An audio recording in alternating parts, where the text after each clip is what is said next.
Hello. Hi, and how are you? Bro Enoch Ochilo once again. And I want to say thank you this particular time for you, my viewer, every support you're giving me, every motivation through the comments, the likes. They are really encouraging me. They are really supporting me. I want to say thank you so much. Thank you for everybody who has subscribed. And if you have not subscribed, please, can you just do so? Take 1 second and subscribe to my channel. Thank you so much. So even as we do that, I want to take this chance even to maybe handle some 1 or 3 things. 3 things I want to talk about. When you're training how to drive, when you're training, ensure that you train on reversing. Train on reversing. Don't leave that school. Don't leave that instructor before they show you how to drive to reverse the car. That is one critical thing that you must know: how to reverse the car. No reversing. And then number 2, you also should learn how to park the car. Park the car. How do you park? Learn also how to park the vehicle, both in a controlled parking and also at a flash parking. Learn also how to park. Then you also should learn how to do what? To change lanes, to maneuver, to change lanes, to join the main road. Learn also how to do these things.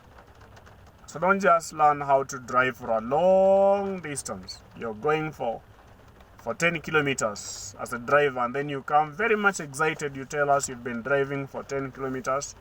Man, you might have wasted yourself because you don't know how to reverse. You don't know how to park.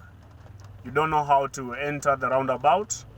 You don't know how to join the main road. If I give you this car and tell you, can you join the main road? Can you? So don't waste yourself with those kilometers, because those ones are for those people who are going for confidence and maybe balancing that car on the road. Learn also how to balance the car on a hill. Learn what to do. We have something we call creeping in.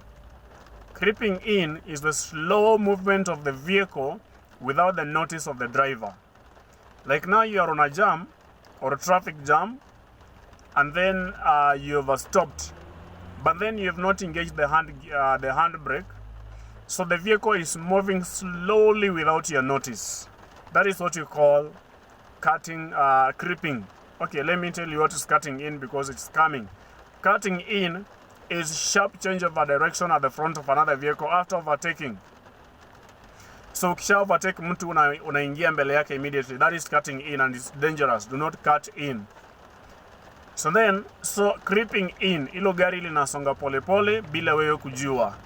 So kama gari lako linasonga polepole bila wewe kufahamu, kujua, unaweza shtukia umegonga yule mtu ako mbele yako, kwa sababu gari linasonga polepole bila kufahamu. Kwa hivyo ukiwa na gari kama hili manual linasonga na wewe haujui, utafanya nini? So kwa hivyo, no maana ukiwa kwa jam lazima uhakikishe kwamba umeinua handbrake yako, kwa sababu mguu wako kwa breki utachoka. Inua handbrake. Sikose kuinua handbrake, kwa sababu mguu wako kwa breki utachoka na utaachilia. Na ukiachilia hivyo, basi gari litasonga na ligonge mtu. Na kwa hivyo, na ukitaka kusonga mbele, gari jam inafunguka polepole, unasonga namna gani? So unaachilia, una release clutch yako polepole. Una release clutch yako polepole, huku breki umekanyaga ndani vizuri. Breki yako iko ndani, una release clutch hadi usikie the vibration. When you get the vibration, then that one, hata ukiachilia brake, gari halitarudi nyuma. Gari halitarudi nyuma. So unaachilia hadi usikie that vibration. Nasikia ina vibrate.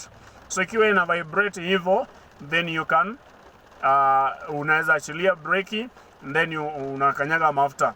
But ukiwa unaachilia breki na umekanyaga clutch ndani, gari yako itarudi nyuma. So unapoachilia clutch, breki yako bado umeikanyaga. So when you get the vibration, then you release the brake, you realize that now that one is acting, the gear, the clutch or the gear is acting now like a brake that is supporting forward move and not the backward move. So unaachilia hivyo polepole and then you balance, gari inasonga. So I'll show you that one also practically one of these fine days. So thank you so much. I wanted just to say hi to you and know how you're faring on. Please leave your comments down there. Let me know how you're doing. I wish that I could meet you in person. There are few people I've met. Kuna wenye tumekutana, tumeongea, tumesalimiana, wengine tumeongea kwa simu. Thank you so much for those who are doing that follow-up. God bless you so much. I appreciate you. You're my hero. You're my shujaa. So thank you so much. See you in the next class. And for sure, you are the ones who are supporting me, who are telling me what you want to see, what you want to learn.